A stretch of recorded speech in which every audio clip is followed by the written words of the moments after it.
चैतन्यं शाश्वतं शान्तं व्योमातीतं निरञ्जनं नादबिन्दुकलातीतं तस्मै श्रीगुरुवे नमः। तस्मै श्रीगुरुवे नमः। ॐ सहनावतु सहनो भुनक्तु सह वीर्यं करवावहै तेजस्विनावधीतमस्तु मा विद्विषावहै। दोनों में साथ के बोली। जय सतगुरु दीन दयाल हरे, जय सतगुरु दीन दयाल हरे, जिनने भव सागर पार करे, जब सुने ज्ञान के वचन भरे, दुख देने वाले कष्ट टरे। प्रेम से सच्चिदानंद भगवान की, सत्य सनातन धर्म की। अर्चनी वंदनी समस्त संत समाज। तो चर्चा चलती कठोपनिषद पे। नचिकेता के आचार्य यमराज को समझा रहे हैं कि विवेकी पुरुष अर्थात ज्ञानवान पुरुष है, अपनी वाक इंद्रिय का मन में उष्कार करे, मन में ले करे, और मन को उस बुद्धि में ले करे, बुद्धि को महतत्व में लीन करे और महतत्व को शांत आत्मा में लीन करे। इस प्रकार करने से धीरे धीरे वो साक्षी रूप में होएगा, साक्षी होगा, उस मुख्य आत्मा में लीन करे।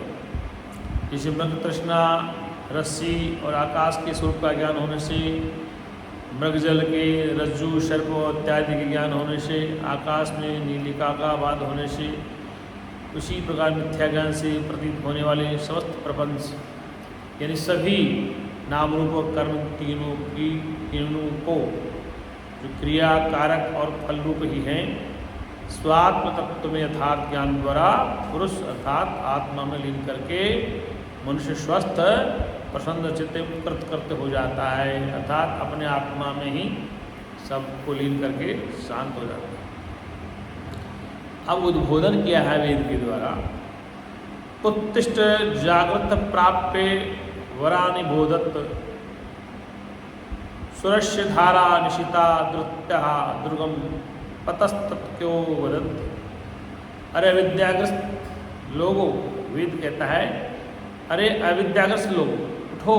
अविद्याग्रस्त में जो अविद्या अज्ञान में मोह माया में सो रहे हो, तो वेद के ऋषि कहते हैं उत्तिष्ठत उठो, जागृत जागो, अज्ञान निद्रा से उठो, जागो और श्रेष्ठ पुरुषों के समीप जाकर ज्ञान प्राप्त करो। प्राप्य वरान्निवोतत, श्रेष्ठ पुरुषों के पास जाकर सब में जाकर ज्ञान प्राप्त करो। जिस प्रकार छुरे की धार तीक्ष्ण और दुस्तर होती है, छुरा होता है उसकी धार तीक्ष्ण दुस्तर होती है, तत्वज्ञानी लोग उस मार्ग को वैसा दुर्गम बतलाते हैं। जो तत्ववेता है, ब्रह्मवेता है, उस मार्ग को वैसा ही बतलाते हैं।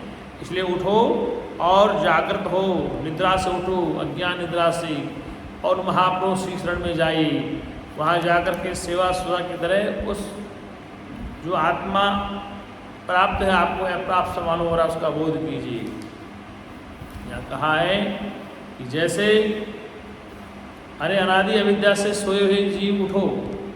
क्या कहा है? आचार्य नचिकेता के गुरु कह रहे हैं, यमराज कह रहे हैं कि उठो जागो, अनादि अविद्या से सोए हो जीवो उठो, आत्मज्ञान के अभुक्त हो जाओ, अर्थात अपने स्वरूप का ज्ञान करो, अपने आत्मा का बोध करो तुम कौन हो, और घोर रूप अज्ञान निद्रा से जाग जाओ। जो घोर अज्ञान में तुम सो रहे हो, मेरा पुत्र, मेरा मकान, मेरी पत्नी, मेरी जमीन, ये सब कुछ अज्ञान है, अज्ञान है, और उसके कारण तुम दुखी सुखी हो रहे हो। इसलिए उठ जाओ और संपूर्ण अर्थों की बीजभूत उस अज्ञान निद्रा का क्षय करो, तो समस्त का नाश करने वाला है। सारे अनर्थों का कारण अविद्या अज्ञान है। मोह माया ही समस्त दुखों का कारण है। अब बताएं किस प्रकार से करें। श्रेष्ठ उत्कृष्ट आत्मज्ञानी आचार्य के पास जाकर, सुश्रेष्ठ है, उत्कृष्ट है, आत्मज्ञानी ऐसे महापुरुषों के पास जाकर उनके समीप बैठिए, उनके उपदेश किए हुए सर्वंतर्यामी आत्मा को मैं यही ऐसा जानूं, उनके साथ बैठकर सेवा सुरा के द्वारा उनके द्वारा जो उपदेश दिया जाता है उसको अपने जीवन में उतारिए। और ऐसा करने से क्या कि आत्मा को जानूं, सर्वंतर्यामी आत्मा को मैं यही हूँ ऐसा जानूं, उसकी उपेक्षा नहीं करनी चाहिए, अर्थात उस ब्रह्म ज्ञान की, तत्व ज्ञान की अवहेलना नहीं करनी चाहिए। ऐसा मात्र श्रुति कृपापूर्वक कह रही है, श्रुति बतला रही है कि उस आत्म तत्व की अवहेलना नहीं करनी चाहिए, क्योंकि वह ये पदार्थ अत्यंत सूक्ष्म बुद्धि का ही विषय है।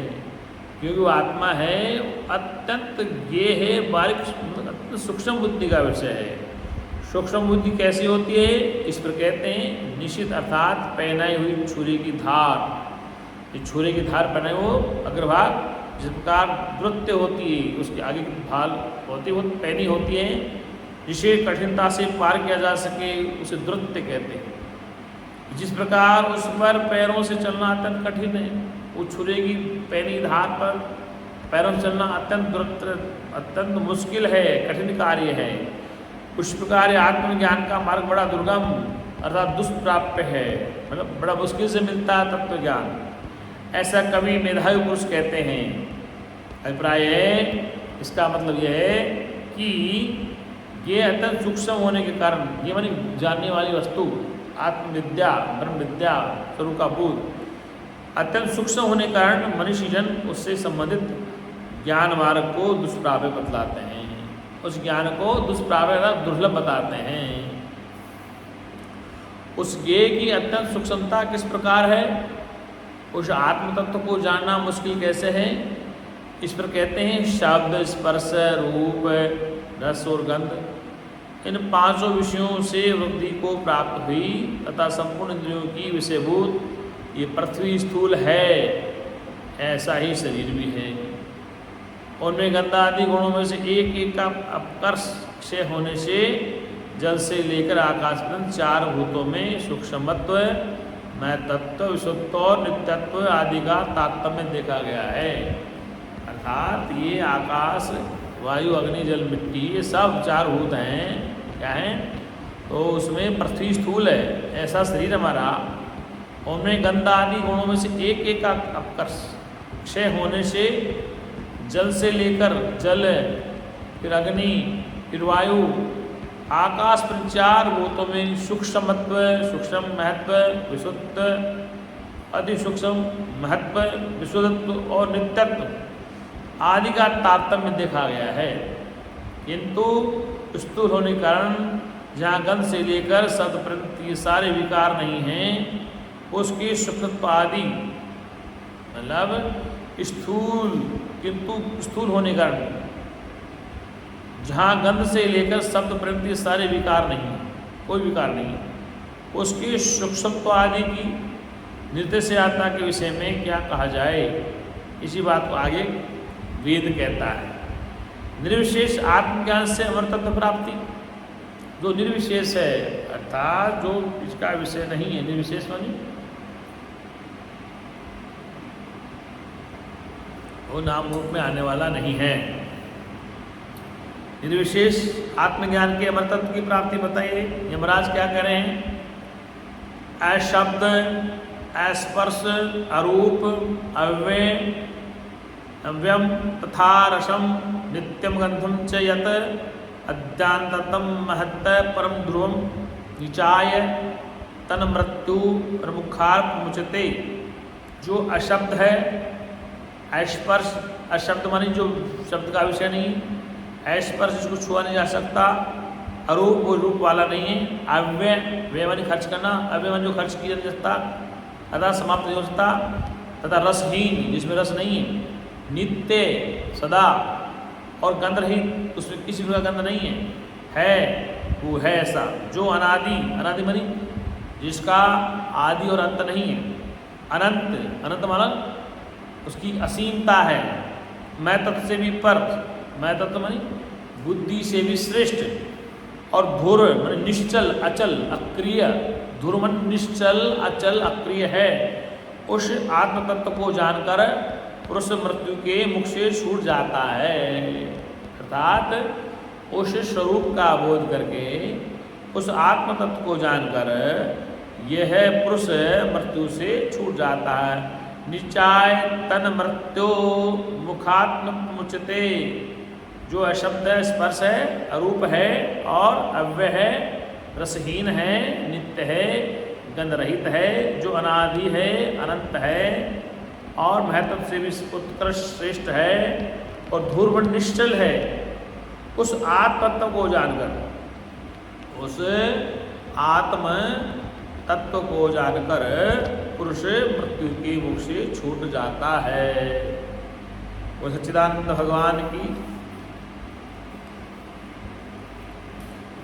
यहाँ बताया है कि जो अशब्द व्याख्या शंकराचार्य भगवान की, जो अशब्द अस्पर्श, अशब्द अस्पर्श अरूपम अव्यम तथा रसम नित्य गंधवच, तथा रस नित्य, अरस है, नित्य है, अगंध युक्त, कोई गंध नहीं उसमें, ऐसा जिसकी व्याख्या की जाती है वह ब्रह्म अविनाशी है।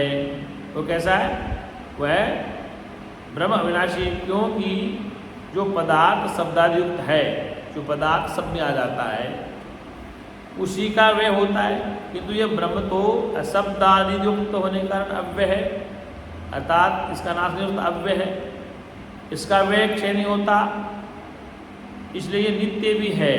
क्षय नहीं होता, सब नित्य भी है, क्योंकि जिसका वे होता है वह अनित्य है और जिसका क्षय होता है वो भी नित्य, इसका वे नहीं होता, इसलिए ये नित्य है।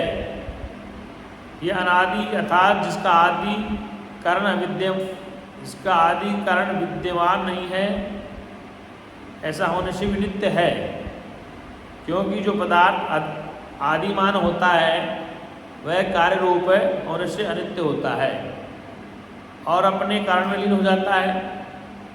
जैसे कि पृथ्वी आदि, किंतु ये आत्मा तो सबका कारण होने से अकार्य है और अकार्य होने का नित्य है, इसका कोई कारण नहीं है जिसमें कि ये लीन हो।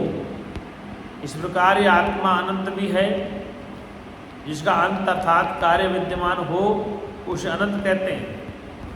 अर्थात ये आत्मा अनंत भी है, जिसका अंत अर्थात कार्य अविद्यमान हो उसे अनंत कहते हैं। इस प्रकार ये आत्मा अनंत भी है, जिसका अंत अर्थात कार्य अविद्यमान हो उसे अनंत कहते हैं। जिस प्रकार फलादि कार्य करने से भी कदली आदि पौधों की अनंतता देखी गई है, उसी प्रकार ब्रह्म का अनंतत्व तो नहीं देखा गया, इसलिए भी वह नित्य है और नित्य विगित स्वरूप होने के कारण बुद्धि संज्ञा के महत्व से भी पर श्रेष्ठ, महत्व महत्वाद से भी उत्कृष्ट अर्थात विलक्षण है, क्योंकि ब्रह्म संपूर्ण भूतों का अंतरात्मा होने के कारण शंकराचार्य भगवान कहते हैं कि बुद्ध्याख्यात परम विलक्षणम नित्य विगिप्ति स्वरूप तत्वा स्वर्ग्यासी ही सर्वभूतात्माद ब्रह्म, सर्वभूतात्मवाद ब्रह्म, क्योंकि ब्रह्म संपूर्ण भूतों का अंतरात्मा होने के कारण सबका साक्षी है ही सर्वभूतात्मा ब्रह्म। उक्तम ही एष सर्वेषु भूतेषु, ये बात एष सर्वेषु भूतेषु गूढ़ो आत्मा न प्रकाशते, एष सर्वेषु भूतेषु कठोपनिषद बता कि इत्यादि मंत्र से कहा गया। इसी प्रकार वह ध्रुव कुटस्थ नित्य है, क्या है? उसकी नित्यता पृथ्वी आदि के समान अपेक्षित है और वह उस प्रकार ब्रह्म आत्मा को जानकर पुरुष मृत्यु मुख से अविद्या काम और कर्म मृत्यु के पुण्य से मुक्त हो जाता है, मुक्त हो जाता है। वो सच्चिदानंद भगवान की जय, सत्य सनातन धर्म की जय है। हमारा सही, हाँ,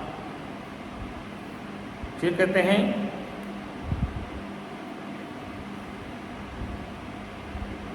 नचिकेता द्वारा प्राप्त मृत्यु के कहे हुए सनातन विज्ञान को कहे और सुनकर बुद्धिमान पुरुष ब्रह्मलोक में महत्व हो जाते हैं। तो सच्चिदानंद भगवान की आज का प्रसंग यही प्रारंभ करते हैं। ओम शांति शांति शांति।